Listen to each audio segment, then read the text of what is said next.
Unless you've been completely cut off from the Star Wars community for the past few weeks, you are aware of the recent push to make Star Wars Battlefront 3 a reality. From fans to even stars of the franchise, everyone has made it clear what is wanted from the gaming aspects of Star Wars, and I'd be foolish to say anything other than I want Battlefront 3. That's what's brought me to make this video, taking a dive into everything that has already happened that could lead to a Battlefront 3 and analyzing what else needs to happen to make that goal achievable. With that being said, welcome everyone to the guild as we take a look at the push to make Battlefront 3 a reality. In the thought process of making this video, there was one thing that crossed my mind many times. We've been here before.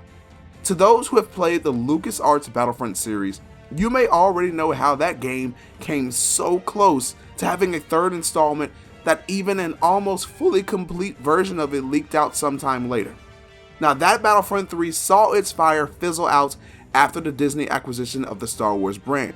Now that era was a bit crazy because you had Disney coming in and basically picking projects that were good to go, picking projects that would get dropped, and picking projects that could go but with special circumstance. That's why you saw things like Star Wars Underworld, that TV show, get canceled, or why Star Wars The Clone Wars Season 6 didn't air on Cartoon Network, instead it was released on Netflix at the time.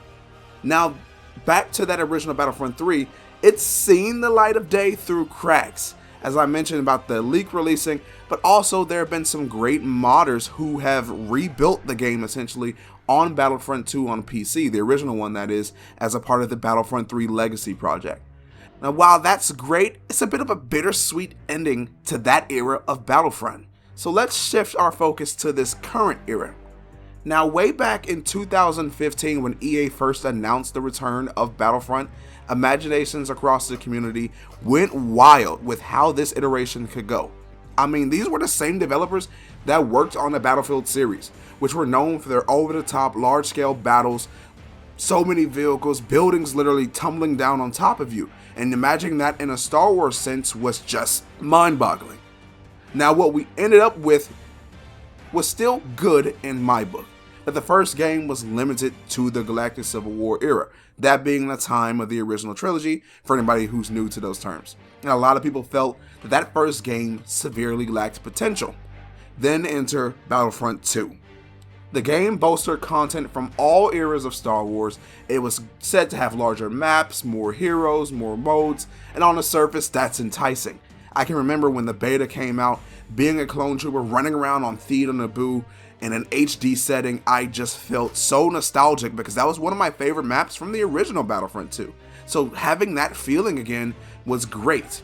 Then fast forward to the launch of Battlefront 2, and it was just marred in controversy. I mean, you had the pay-to-win system, there was a lack of content being added to the game, and there was even a legal case over gambling. I mean, Battlefront 2's first year in 2017 was tumultuous. It was just a bad period. But then came E3 2018. At that event, they announced Clone Wars content, General Grievous, that roadmaps were going to be released. They were being way more communicative about what was happening with Battlefront 2 at that point. And maybe it's because EA backed off from the game and let the developers really do what they wanted to do per se.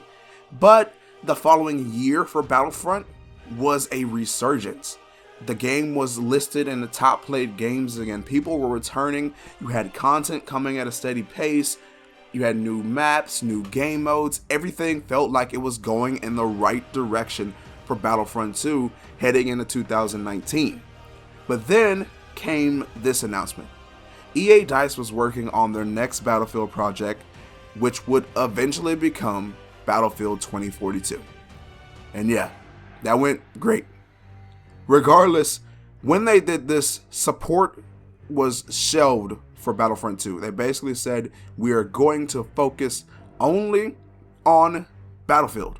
They dropped support for Battlefront 2, and they also dropped support for Battlefield 5 at the time.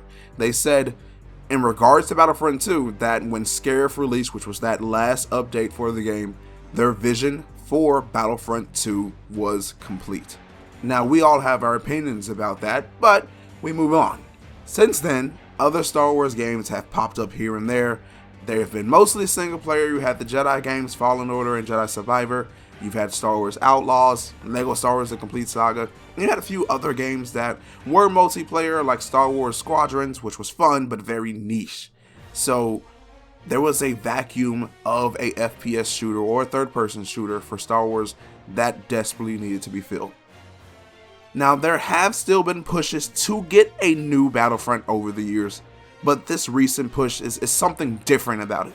You've had the hashtag of "We Want Star Wars Battlefront 3" popping up all over social media, and if you go look at an Instagram post for the Star Wars page, you can't go 5 seconds scrolling without seeing someone say Battlefront 3.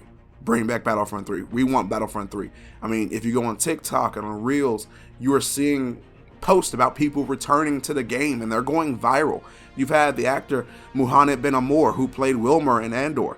He posted a story saying he wants Battlefront 3. He showed how many hours he has on Battlefront 2. You've had Janina Gavankar, who's posted about the resurgence of Battlefront 2 as we're trying to get this third game made.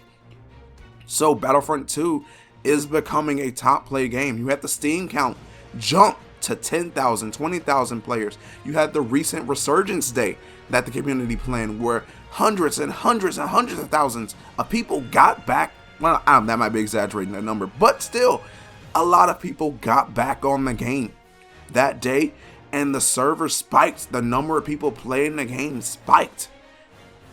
So Battlefront 2 is once again in some of the top play games. And all of that brings us to where we are right now. What needs to happen as we move forward? Well, we sort of already have an answer, and one of the biggest headlines came in recent days when a former developer stated that he was looking to get the band back together. That meaning he wanted to get together with some of the developers for Battlefront 2. If you just hear this as a person excited for the prospect of Battlefront 3, this is amazing. And now, I also hate to be the bearer of bad news, but this developer also does not work at DICE anymore. Safe to assume the other developers they're talking about also don't work at DICE anymore. So would they be able to officially pitch a Battlefront 3? Probably not. Could they also just work on their own independent Star Wars game? Or pitch, because now the IP is not solely with EA. Other companies can make Star Wars games now, so could they get together a pitch and pitch it to another studio about making a Star Wars game? Absolutely. But it wouldn't be Battlefront 3. What this developer did say is there has to be conversations over at EA DICE about what's happening. You cannot ignore the drive to get this game made. Even if you tried, you just couldn't. Talk about it is everywhere. As I mentioned, it's going viral. So what do we have to do to make sure those conversations continue? You got to keep playing the game. We have to stay on Battlefront 2. We have to keep saying we want Battlefront 3. Everything we're doing can't stop. We have to keep playing this game. You don't have to stay on it 24/7, but make sure Battlefront 2 stays in your rotation. Make sure you're hopping on it at least maybe a couple times a week to keep those numbers up. And I think at one point he made a post saying if they decided to remaster the game and re-release it for like a next-gen update, if they have to pay for it, we have to bite our tongues and pay for it. We have to show that there's still an interest in this game, because if they do something like that and we don't buy it, they're going to make us eat our words and say, oh, well, if you really wanted this game, you would pay for it to get the money going so we can make a third game. Because development time, I think the developer mentioned, would be about 2 years. So we have to keep it going, guys. We have to keep an interest in Battlefront 3 going. I mean, a spark was ignited with Andor coming out, with people loving Star Wars again and wanting to play Star Wars in particular. But that spark can't go out. As they said in Andor, rebellions are built on hope. Well, Battlefront 3 is going to be built on hope. We have to keep going. We have to keep this game in rotation. So EA and DICE, they can't ignore the calls for this game. That's about it. I want to hear from all of you guys if you watch this video. What is your take on Battlefront 3? What do you think has to happen for this game to get made to become a reality, something that we can all get our hands on. And what do you think about the recent drive on Battlefront 2? Have you been hopping back on? If you haven't, I think you should.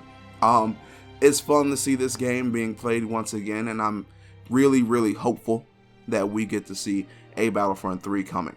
Well, with that being said, I'll catch you guys in the next video. Until then, may the force of others be with you.